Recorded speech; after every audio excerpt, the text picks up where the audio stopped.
آقای محمدی دعویسرایی از هنرمندان ناشنوای خطه سرسبز گیلان است. او با هدیه فرش دورویه گفتگوی تمدن‌ها به سازمان علمی فرهنگی ملل متحد یونسکو مدال صلح بوعلی سینا را از آن خود کرد.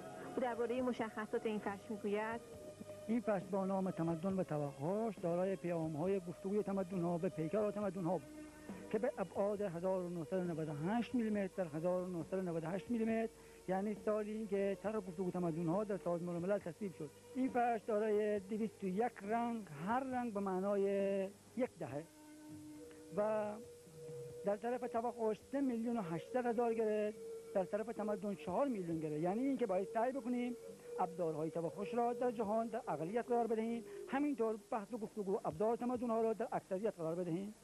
قبل از اینکه پشتکار باشم، طراح و بافنده پشت باشم، مربی و داور درجه 1 و دان 6 ورزش رزمی و انسانساز تکواندو هستم که یک قهرمان جهان و چندین قهرمان کشور و 10 قهرمان استان تحویل جامعه ورزش دادم. چه برنامه‌ای در آینده دارید؟